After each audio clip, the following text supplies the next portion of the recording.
السلام علیکم معزز احباب، آج سے میں ایک سلسلہ اور شروع کرنے جا رہا ہوں، جس میں ہم ایک حکایت لیں گے، اسلامی حکایت لیں گے، اس کے بعد اس کے مطابق اس کو سمجھنے کی کوشش کریں گے۔ اس کا جو عنوان ہوگا اس کے اوپر تھوڑی سی بحث کریں گے، اس کے بعد جو نتیجہ نکلے گا اس کو اخلاقی طور پر بیان کرنے کی کوشش کریں گے، جو ہمیں ان سے سبق ملے گا۔ آپ نے ویڈیو سننی ہے، اس کے بعد مجھے اس کے بارے میں گائیڈ لائن دینی ہے کہ کیا آپ کو اچھی لگی ہے کہ نہیں، پھر اس کے بعد ہم مزید اس کو بہتر کرنے کی کوشش کریں گے۔ تو یہ جو کتاب ہے جی، اس کا نام ہے حکایت سعدی۔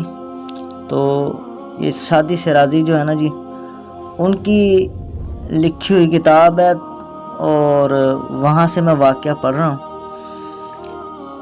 کسی نے لکھی ہے، تو مصنف کا نام میں آپ کو بتا دیتا ہوں۔ ان کا نام ہے جی صوفی محمد ندیم محمدی۔ تو یہ واقعہ لکھتے ہیں جی، ایک شخص بزرگ کو حضرت سعدی شیرازی سے بہت عنایت تھا۔ وہ ان کی بزرگی اور شہرت سے بڑے نالاں تھے۔ ایک رات مذکورہ بزرگ، یعنی کہ جن کی بات کی جا رہی ہے، مذکورہ بزرگ نے خواب دیکھا کہ آسمان کے تمام دروازے کھول دیے گئے ہیں اور تمام حور و ملائکہ کے طبق لے کر زمین کی طرف نازل ہو رہے ہیں۔ اس بزرگ نے ان فرشتوں اور حوروں سے پوچھا، یہ کیا ماجرا ہے؟ نور کے طبق کس سلسلے میں زمین پر اتارے جا رہے ہیں؟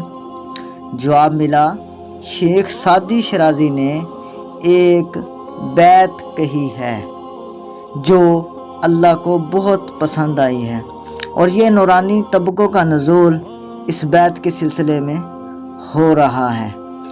تو پوچھا گیا کہ یہ بیت کون سی بیت ہے؟ تو فرشتوں نے کہا، وہ مقبول الہی بیت، برگ درخستاں سبز ور نظر ہوشیار، ہر ور کے دفتر صد معرفت کردگار۔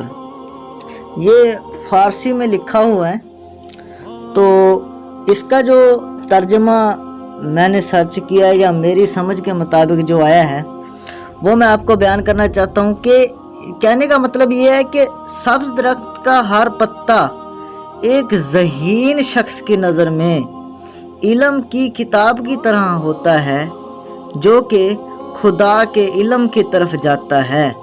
تخلیق میں سوچ کر انسان خدا کو جان سکتا ہے، یعنی کہ انسان اگر سوچتا ہے، تفکر کرتا ہے، تو اس کو ہر چیز میں سے رب کے وجود کا ملتا ہے، نظریہ ملتا ہے، رب کے وجود کا، خالق کے وجود کا نظریہ ملتا ہے۔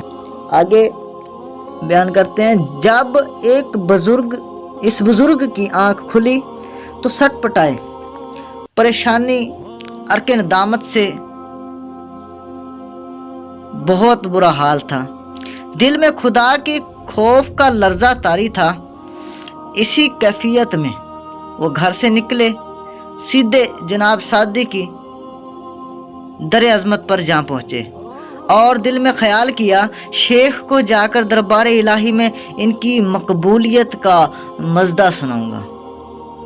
مگر شیخ سعدی کے گھر جا کر وہ بزرگ حیران رہ گئے کہ وہاں پر شیخ چراغ روشن کیے اپنے مسلح پر بیٹھے جھوم جھوم کر مذکورہ بالا شعر، یعنی کہ جو فارسی کا میں نے آپ کو پڑھ کے سنایا تھا، تو وہ شعر پڑھ رہے تھے۔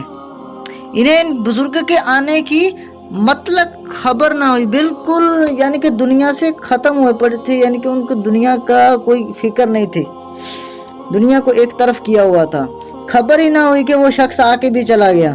وہ بزرگ شیخ سعدی کو ملے بغیر واپس آ گئے اور بارگاہ